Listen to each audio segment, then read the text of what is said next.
Okay, well, it is 12:01, so we have an ambitious hour. Let's go ahead and dive in. Good afternoon. I was going to say good morning, but it is definitely afternoon now.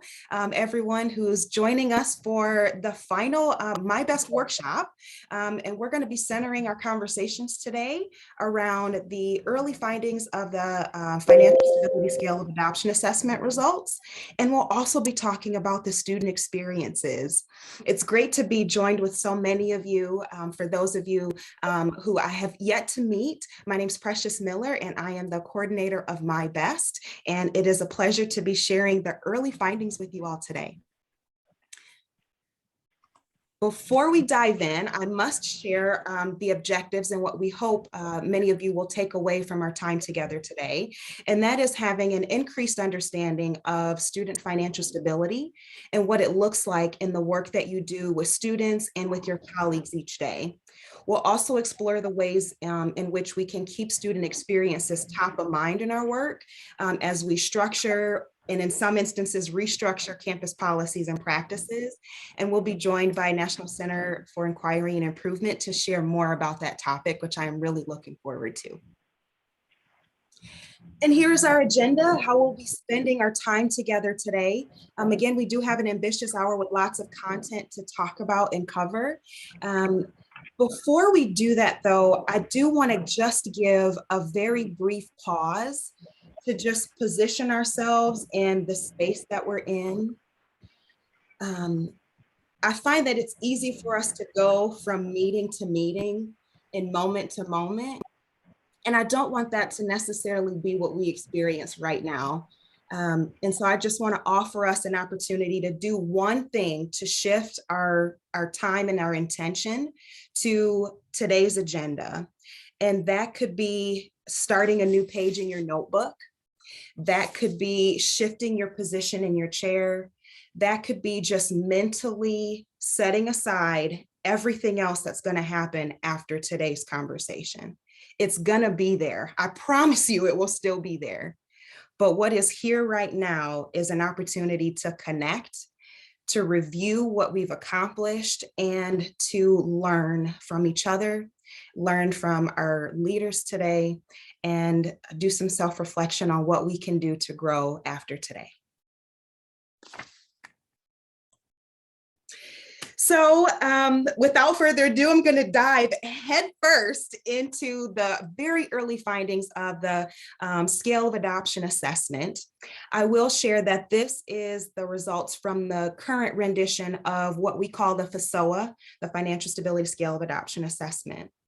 I did have the pleasure of talking to all of the colleges who participated in My Best over the last 2 years to get their sense and understanding of what led to the growth that you see listed here on this chart. And I was able to get an understanding of how they were able to scale the 4 pillars that were really central to the work of My Best over the last couple of years. You'll see those 4 pillars listed below of understanding student needs, organize and connect supports, connect partner supports to students, and ensure students have access to supports. In those conversations, there was much that I learned, but there seemed to be a few guiding practices that led to institutions in their scaling. And the first one was leadership championing this work and using a top-down supportive approach of, as a leader, I understand the importance of this work. I'm prioritizing that in our institutional practices. And this is the way that I am empowering those who work at my institution to do this work. The second guiding support was deep faculty engagement, but also faculty curiosity and the creative ways institutions found a way to help faculty see the role that they can also play in student financial stability. The second support was the campus strategic planning, directly aligning with the practices outlined in the FSOA, followed by actively pursuing the student voice and not being passive and allowing for students to share, but institutions purposely positioning themselves to gauge with students and get their understanding of campus supports that are available and their knowledge of community resources. The fifth the fifth item that allowed for institutions to grow was the collective prioritization and the intentionality of living out campus values. I heard a lot of institutions say that they purposely took some time to reevaluate what the campus mission and vision was and where they were in pursuing the mission and vision of their institution. And then the final practice that supported institutions was having stable campus changes. With the pandemic, a lot of campus practices changed, but they found that once things kind of stabilized, they were able to get their footing. And then there was this small sliver of hope that I don't want to leave out. Institutions that were really able to grow over the last couple of years felt like they were able to just continue to grow and be resilient despite all of the changes at their institution, as well as things that were happening in the society, because they had some hope that what they were observing could change for the institution, and that the situations that students were presenting to them, even those situations, there was some hope because they knew that they could help students with that change. So we're going to briefly go over each individual practice to give you guys just some understanding of what I was able to learn from the institutions. But beyond what I shared today, there will be a publication that will be released and shared later on this fall. So I'm going to do this really quickly and then turn this show right over to Priya and Kelly. So understanding student needs, again, you will see much growth from the fall 22 administration of the FASOA to the spring 22 FASOA. And what I was able to learn from here is that colleges did a really great job of being intentional in knowing the supports that students need the most. And this was done through intake forms from students, as well as empowering their faculty to know how, know when, and where to access the early alert system. This then positioned institutions to better target messaging to students so that they can get supports in the hands of those who needed it. The second practice of outlined in the FASOA involves organizing and connecting students to supports. This is specific to supports available at the institution. And by far and wide, institutions talked about linking services together. Even though one of the challenges was capacity, I found in colleges sharing their stories that even though they were stripped or had limited capacity, it strengthened them to increase their communications with one another. And in doing so, they were able to do those warm handoffs from department to department to make sure that students got what they needed. In section 3 of the FASOA, it talks about connecting supports to students. Another way of looking at this is how can we make sure that community-based organizations or community resources are specifically being pulled into the campus experience for students to naturally be introduced to. And in this practice, we found that there was much participation with MyBridges and specific integration of the MyBridges community tool integrated into campus practices. And I can share that over 18,000 Michigan students were SNAP recipients and received food assistance benefits. And that is due by far and large due to community colleges connecting students to community-based organizations. So bravo, 18,000 students, guys, that's a really big deal. And then the final practice in the FASOA talks about ensuring students have access to supports and having access to support throughout their entire journey. So students can enroll in community colleges, stay enrolled in community colleges, and successfully transition to their next academic journey, part of their academic journey. And here, institutions talked a lot about being able to recognize when students needed needs and then ensuring that students are accessing the supports that they needed the most. Institutions often talked about cross-department collaboration, communication, and training to ensure that students have access to the supports that they need on campus as well as in the community. So those are the early findings. Again, a publication is going to be released in this fall, and it's going to be done in partnership with our program evaluator, Dawn Coleman. She and I will be working together to make sure that this publication is shared far and wide to every Michigan community college and beyond. And so with that, I am going to pass the baton over to Priya and Kelly, who is going to share with us more about student experiences and how we can be intentional on supporting students in their academic journey. Thank you, Precious. And hello, everyone. It's so nice to return to this warm and generous space to continue our ongoing conversation about supporting the whole student. And Precious, what you've shared about the variety of work that colleges are already doing, there is so much time we could spend on better understanding and exchanging with each other these stories of the work that's already happening. And Kelly and I would like to try to do a little bit of that today in this jam-packed half-hour session that we have together. So give me just a quick moment and I will go ahead and share my slide. Kelly, would you mind taking a minute and introducing yourself, and I will get our slide deck up. Not at all. Good afternoon, everyone. I'm Kelly Karanjeff. I'm NCII's Director of Project Development and Learning, and I have the great pleasure of working with NCII and especially with Priya on issues of student financial stability on a variety of projects, both in specific states and with individual colleges. And I started my own work with community colleges at City College of San Francisco many years ago, both working in institutional effectiveness and workforce development, and have been working for the past many years on issues of how to redesign around the student experience. And as we know, talking directly to students and all of the emerging research on students' needs around student financial stability. It's just such a pleasure to be working on this issue with NCII and hearing and working with you all today. Thanks, Kelly. And so Kelly and I are really thrilled. We're also here joined by our silent partner, Rob Johnstone, who is on mute and off video, but he is in community with all of us here. And I'm really grateful, Rob, for our journey together on this. Kelly and I will be part of the culminating celebration next month as well. So, I'm glad that we have this pair of events to gather around. So in what Kelly is talking a little bit about related to centering on the student experiences, I actually made a last minute shift and wanted to share a different poem to kind of, in Precious's way, trying to ground us. And so this is a poem by incredible Lucille Clifton called Why Some People Be Mad at Me Sometimes.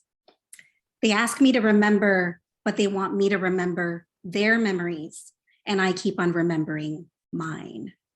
And so we'll be talking a little bit about that, but feel free to take a minute just to hold that space.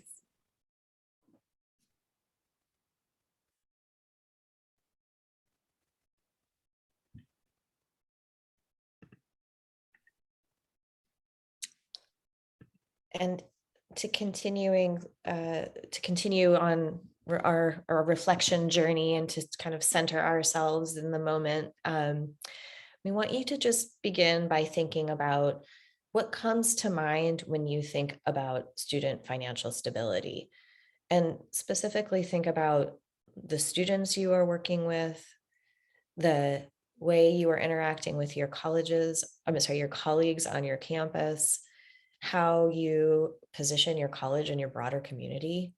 What comes to mind when you think about student financial stability? Just take a minute. You feel free to put any top of mind thoughts in the chat.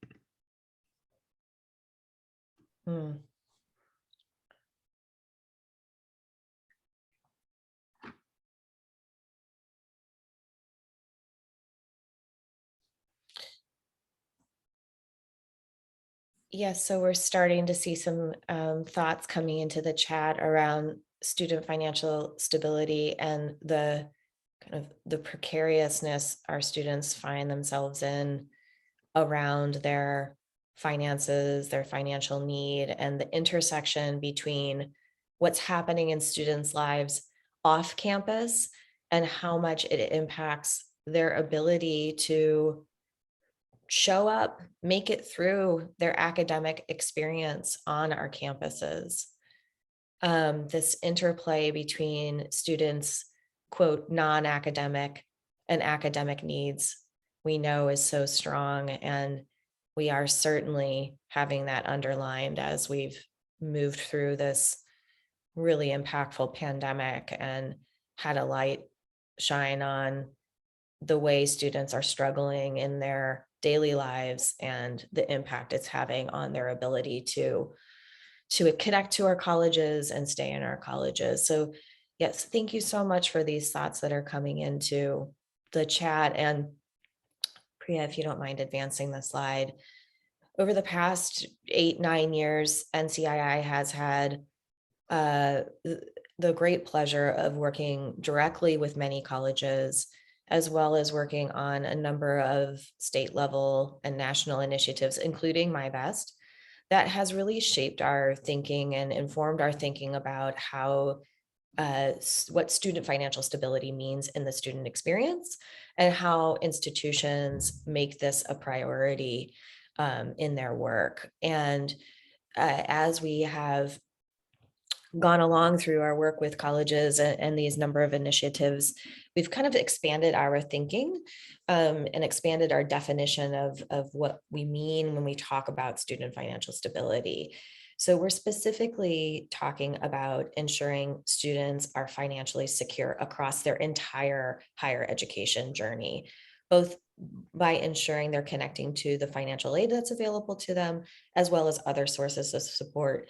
And oftentimes, right now, when we talk about student financial stability, we naturally go to ensuring students' basic needs are covered. Um, Again, given what we have experienced during the pandemic, so many of our institutions have seen high numbers of students reporting food insecurity, housing insecurity, loss of income or employment, issues around technology access and mental health and physical well-being that are acutely impacting their ability to attend and stay the course towards their goals. So we know that addressing students' basic needs is a critical aspect of ensuring their financial stability in our institutions. And there are these two other components that we are increasingly seeing as critical to students' success in our institutions. One is covering costs, and that is not only addressing students' tuition needs, but also addressing things like fees associated with attending the institution, addressing expenses associated with a particular program of study, addressing textbook costs that are so impactful for so many of our students, and connecting students to the variety of resources that are available to cover those costs, inclusive of financial aid and beyond financial aid, talking about things like grants and scholarships, private sources of support, as well as sources that we are accessing through public benefits. The other piece that we think about is really thinking about positioning students for long-term economic stability. So that's the third piece, the making informed choices about their education and career so that they're on a path towards long-term economic stability, not only for themselves, but also for their families. So this is helping students ensure that they're making choices about the programs that they're entering and completing so that they're entering, once they leave the college, high wage in-demand employment.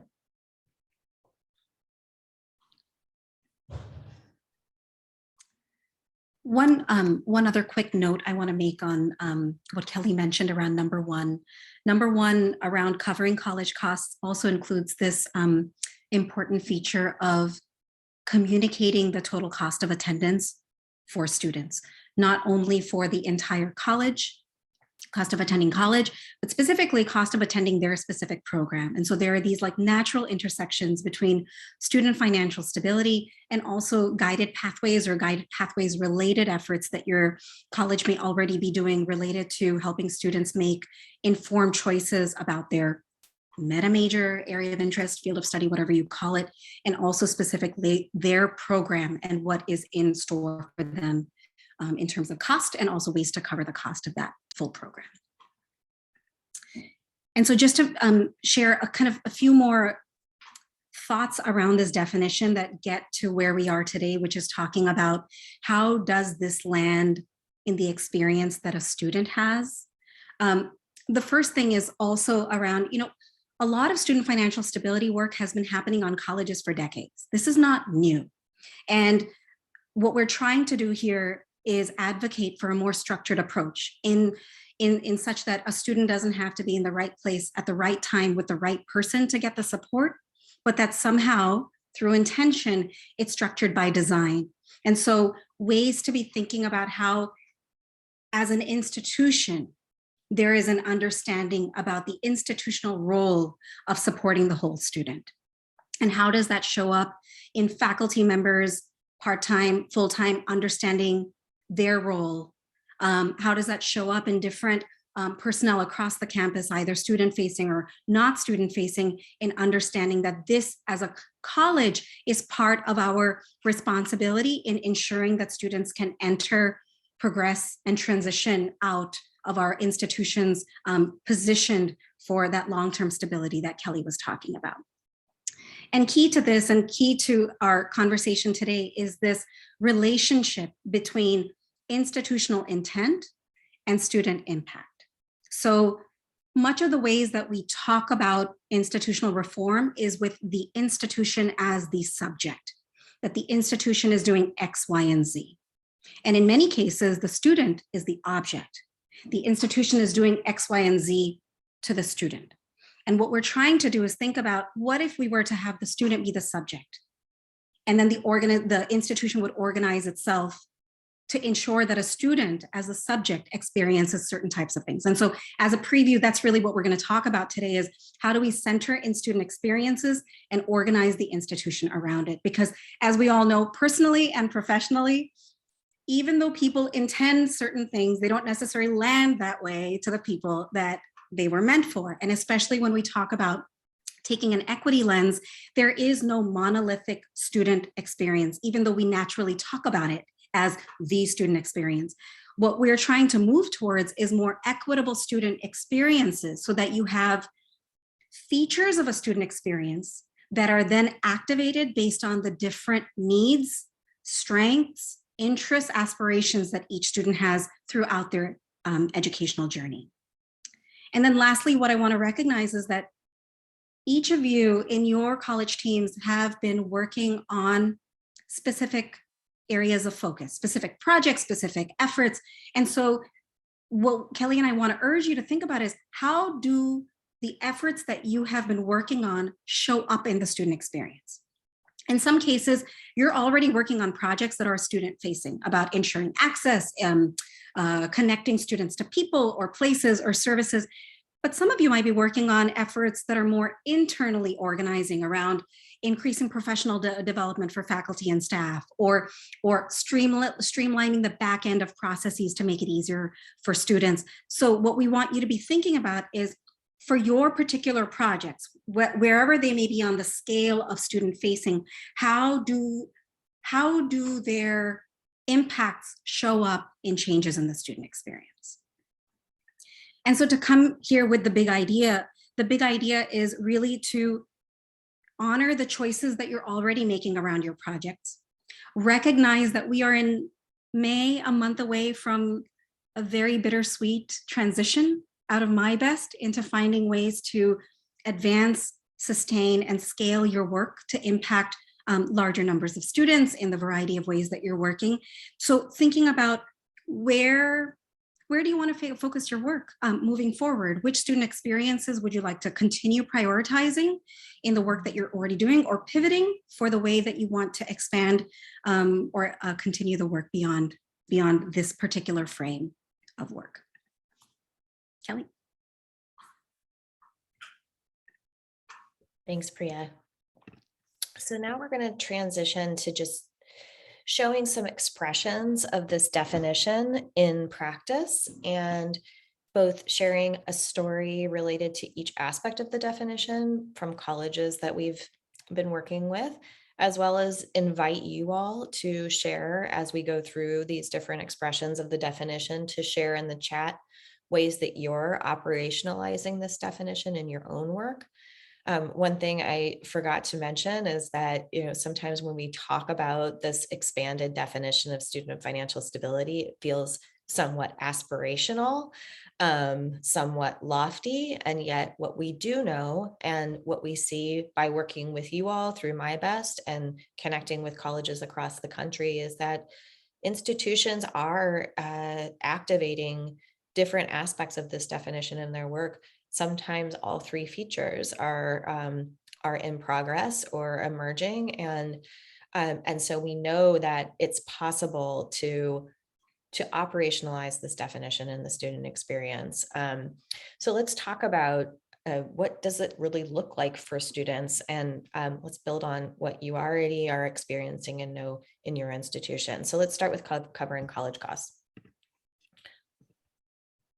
So again, we're talking about specifically ensuring students know the full cost of their attendance, both to attend the college and for their selected program of study. And so as Priya mentioned, we do know that there may be aspects of a particular program that may require more financially of a student, whether it be materials or supplies, or the length of time required to complete, that really understanding upfront what they're getting into financially is essential, and making that information known both publicly, so students can access it on their own, and as part of their process of onboarding and advising throughout their college experience.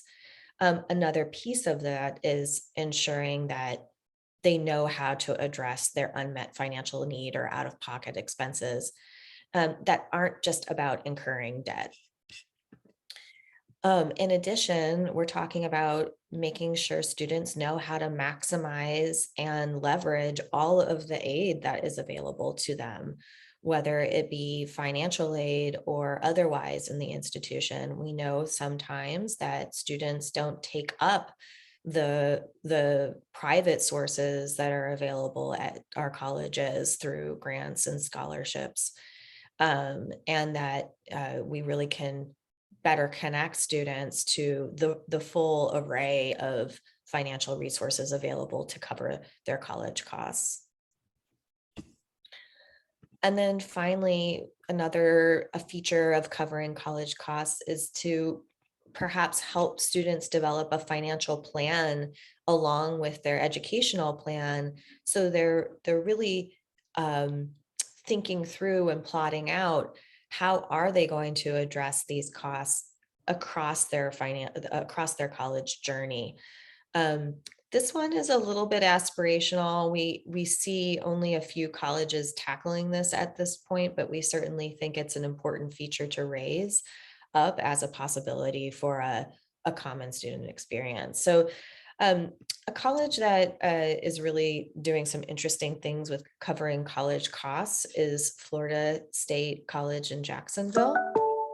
They really are highly strategic about where they are focusing their efforts around covering college costs, and making it an institutional priority, to the point where they have an architecture for student success, and they have outlined a series of institutional learning outcomes for students, And one specific learning outcome is ensuring that student understands the cost of attending the college and all the resources to pay, and that they have identified evidence of mastery of that institutional learning outcome. That might be completing a completing a FAFSA, having arranged for a scholarship, that they went through some intro advising and understand the difference between loans and other sources of support, and that they've paid for a class.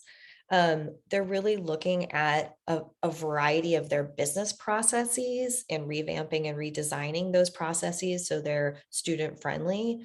And they have a specific goal of ensuring that students are taking up more of the variety of financial resources that are available to pay for their college costs, and minimizing their loan debt. They've also funded a financial navigator to, quote, handhold specific groups of students who may need additional resources to meet their college costs. This is a person, they say, who gets in the face of the student and leads them through. Sometimes they even package a student in the background and then just let the student know what their package may be for covering the cost of attendance. And they're really, another feature that I think is really interesting is that they've specifically zeroed in on the cost of textbooks as being particularly prohibitive for their students. They've made some arrangements with publishers to reduce the cost of students. So they have charged students a flat fee of $65 a year, and they have access to all of the resources in this suite of publishers, inventory, if you will. And they've already saved students a direct amount of $600,000 annually. And they're really pushing online educational resources as well. So that's just a sampler of ways that Florida State is activating this in the student experience. And I'm curious, can't see my chat yet, if you have any ways that you're really tackling this for students at your institution in a strategic way, and just feel free to pop those in the chat as we go here. As Kelly was mentioning, these are not necessarily new or different. These are just trying to center on how to make these structured practices at the institution. So if your college has been working on this, and sometimes it's hard to even see if what you're doing is different because it's the water that you're swimming in. But if there are practices or approaches that your college is taking to help students think holistically about costs and ways to cover costs, please add them into the chat. Or unmute. Shall we even dare that? We're an intimate enough Zoom room that we could actually talk to each other. Rhonda has shared, we started a gift card assistance program that provides our college gift cards that students can use to purchase their books. It's been very successful. Thanks, Rhonda. It's great. Others, and feel free to shout it out.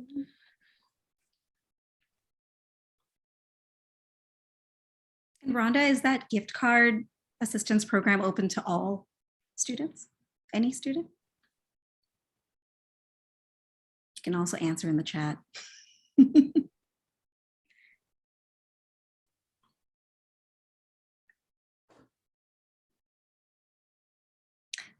Thanks, Erica. Read my mind.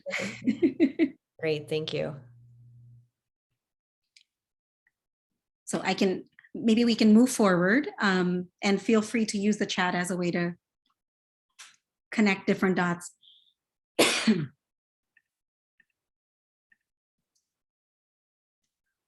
All good. All good. What I will do is continue on the next part of the definition, unless there's a particular, okay, all good. Chat is taking care of itself. The second part of our definition is probably one that's more relatable because it is one that is easily connected to student financial stability around addressing basic needs.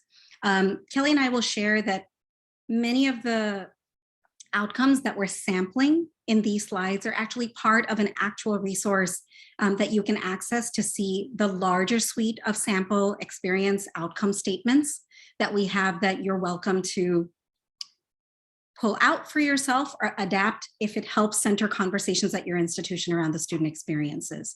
So just some sample learning outcomes related to, or experience outcomes related to addressing basic needs. And Precious, I think you mentioned a little bit of this in the kind of FASOA summary that you were doing as well. One is that every student is screened for basic and financial needs and is proactively connected to relevant supports when registering each term.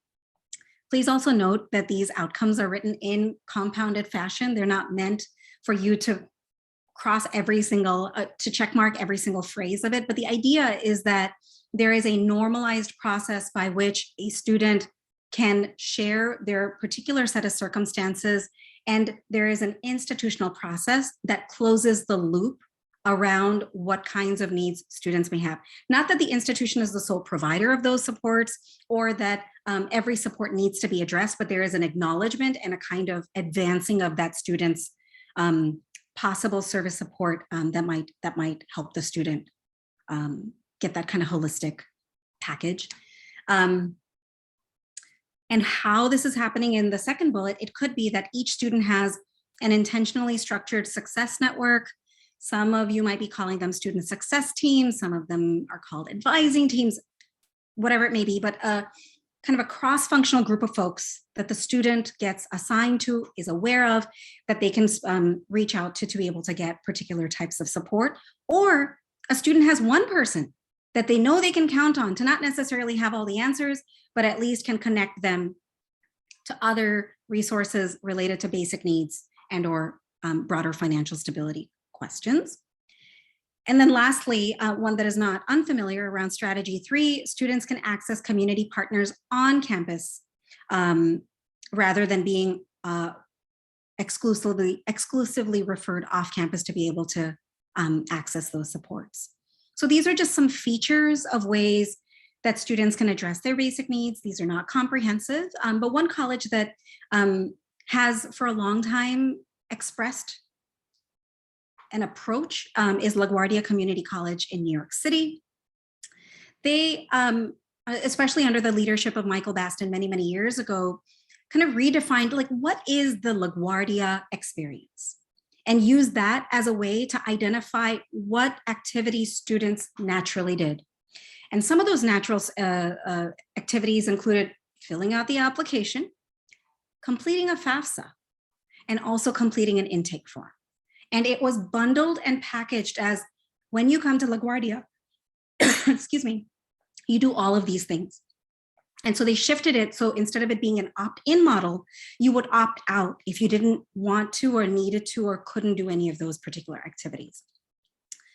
The FAFSA that students completed, there were certain pieces in the FAFSA that, depending on how students completed them,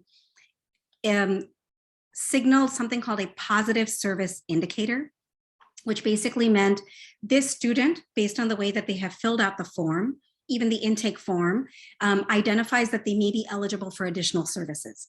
And it could be public benefits, it could be college resources, assistance programs like the one Rhonda was mentioning. And so when a student then met with their financial aid administrator, that person already received that positive service indicator, and in the meeting could use that as a chance to talk about it. They actually even use that as a flag so that students were asked to meet with somebody to get that indicator taken off so they could continue moving. It may work differently for you, but it was an interesting, and it continues to be an interesting approach that they've taken. The other piece that they have done, and they were doing this before guided pathways were a thing, before student success teams were a thing, where they basically identified points of contact for each student. And they had for each student a career services person, an academic advisor, a financial aid person, a kind of whole well-being person. And what they have recently done in the last few years is fold that into their guided pathways approach. So for every meta major or every area of interest, they have an advising team that is a cross-functional team of folks. And Kelly, I think you will find this interesting. The student can also get a personal librarian. It is really incredible to me, the thoughtfulness about the ways that they're leveraging the variety of skills and resources. I mean, come on. And so anyway, this is just one approach they're thinking about. I think the question they're also trying to ask themselves is, what is the natural experience for onboarding, but how do we make sure that throughout the student journey, a student doesn't have to be in the right place at the right time with the right person, but has a structured way of being lucky to be in the right place at the right person. And these points of contacts become increasingly important for other personnel on campus to not need to know everything about everything to be able to direct students. So faculty members, particularly part-time faculty members, folks that are on campus that the student can bump into, can also help them be directed to the person that can support wherever their needs may require them to go. So. Priya, we have a question in the chat about methods for screening students each semester. Mm-hmm. And if we have any examples of colleges that are doing that. I'm thinking about, we've recently come across a few colleges that are using EAB Navigate. So students that are choosing to enroll through that system they're embedding those intake questions into that system. And so while not every student may go through that door each semester, more and more students are utilizing those platforms. So more and more students are getting screened on that on each semester through that system. Can you think of any? Yeah. I want to first say that this cute 3-word phrase, registering each term, is part of an aspirational phrase.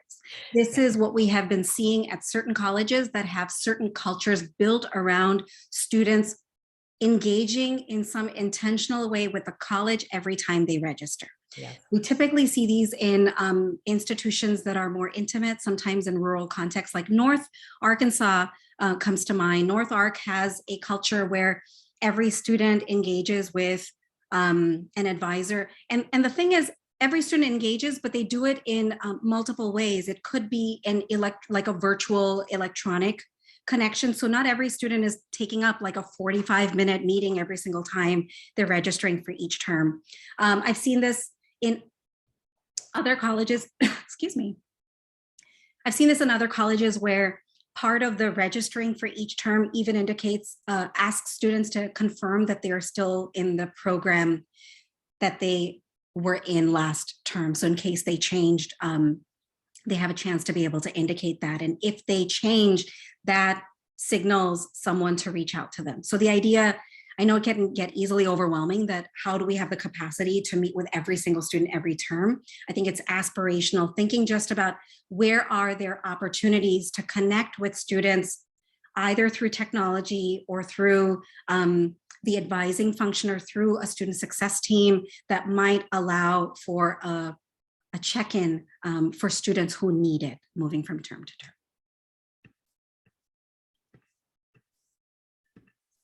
Great. Other questions? Yeah, were there any others? I don't think so, not in the chat. And again, feel free to share any ideas or any practices that you have that you find particularly effective for this aspect of the definition and the questions. Maybe we can move on to the third one, but as Kelly mentioned, if there are certain features of the way that you're addressing basic needs and kind of normalizing it in the student experience that you'd like to share that builds on our conversation, please. We are learning from each other and you all have so much ground level experience doing this work and we want to honor that. So I'm going to quickly go through this third part of our definition that is related to making informed choices about education and career. And again, these are some sample experiences that students might have when we are thinking about how to support students' kind of long-term financial stability through this particular set of practices. So, this is kind of the so what, we're not just helping students cover college costs for the sake of covering college costs or addressing their basic needs in the immediate, but we're also thinking about how to put students on a path to completion and goal attainment that supports their long-term financial stability and mobility.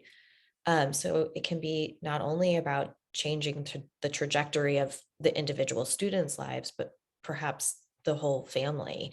We see that this can have, generational impact, and we know that certain student groups have been historically marginalized from particular programs. They have not had access or have been overrepresented in programs that may lead to low wage employment or limited opportunities for advancement. So this is really about intentionally ensuring that students have the information and the support to make choices about their programs of study and the careers and the occupations that they're pursuing, so they are on a path towards advancement. So for students, this can look like receiving support in terms of choosing a program and developing a full program plan that maps out the steps to completion. It can also mean developing their financial literacy skills along the way to best understand how to make choices about maximizing the resources they have, about limiting their debt, and also about generational wealth, developing generational wealth for themselves and their families.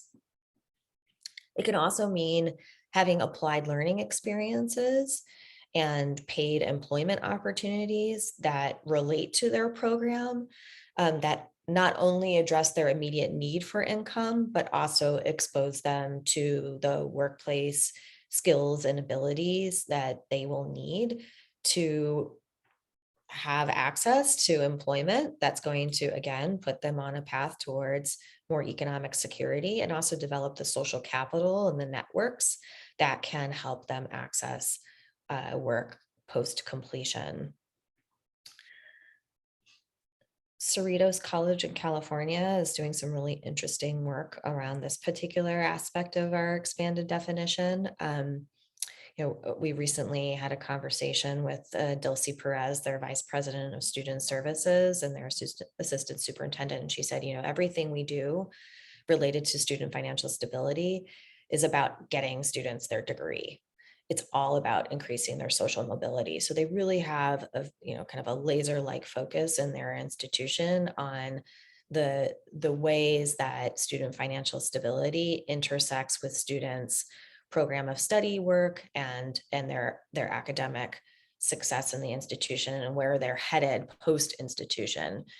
So they've done some work, around momentum points, looking at the academic indicators of success, like taking 15 units in the first year, taking math in the first year, and making sure every student has a full ed plan by the end of the first year.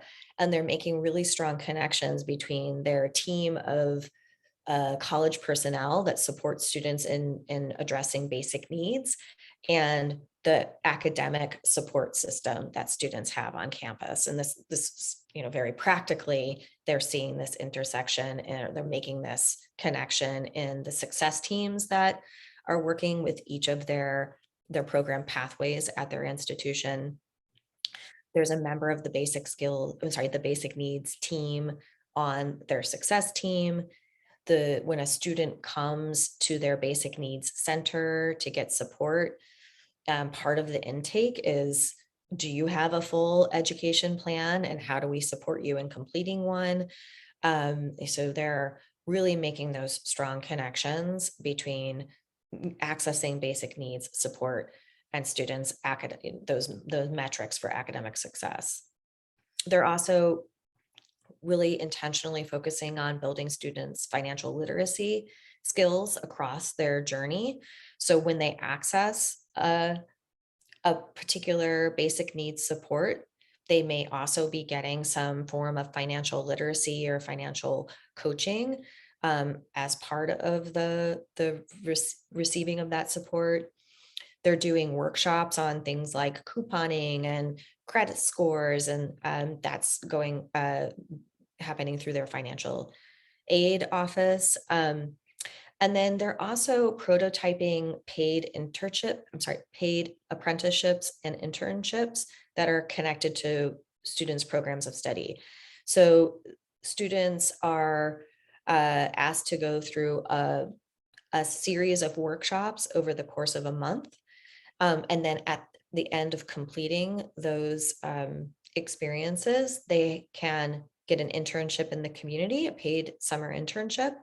And then when they complete the internship, they have a guaranteed job in that workplace. So they're really looking at how to address this issue of making informed choices kind of in an iterative way and in a multi-pronged way in the student experience. I'm going to look at the chat to see, are there practices that you all are embracing to support students in this way?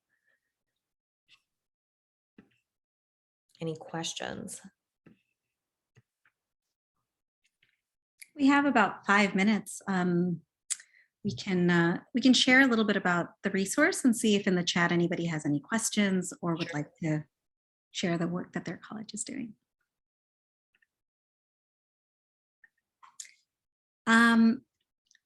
So we may have shared this with you before, but over the last, now it's all a blur. Is it like 1 to 2 years? Kelly and I have been working to kind of memorialize and document some of the learnings of working with student financial stability efforts over the last 8 to 9 years.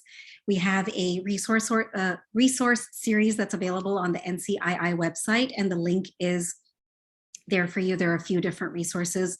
And we are actually working on a series of college profiles that talk about this expanded definition and practice. So stay tuned for that coming up. But the feature that thank you so much, Precious and Kelly, for adding that into the chat. The one resource that really speaks to what we're talking about today looks at what does student financial stability look like in the student experience? And to make it very simple, that is the actual name of our resource. And what we have done is organize sample student experience outcomes, the way that we shared some through the bullets in the previous slides, but we've done it along the loss momentum framework, which is just one way of organizing the different phases of the student journey at the institution. So you're welcome to use that as a reference to look at the project and the work that you're already doing and seeing which student experiences are connected to the work. And then in the next time we gather, which I know Precious is going to mention, we're going to also share some updates that we're making and we've made to the FASOA over the last couple of, last couple of seasons, given all of this work as well. Kelly, is there anything else you'd like to mention around this resource? Sorry, nope, I think you covered it. If you have any questions about what Kelly and I have fairly quickly shared today, Kelly and I are eager always to hear your questions or listen to the stories or the work that you're doing as well. But Precious, maybe we can hand it over to you if there are no other questions for now. We have a few minutes. Thank you all. Thank you. Thank you both so much. As some of you may be populating an additional question or two in the chat, you can go ahead and do that. I just have one brief announcement, and that is related to the event that Priya alluded to. Mark your calendar now for Tuesday, June 7th, 1 to 2:30 p.m. We are going to be doing a grand virtual celebration of My Best, and I cannot wait. We're going to laugh. We might sing.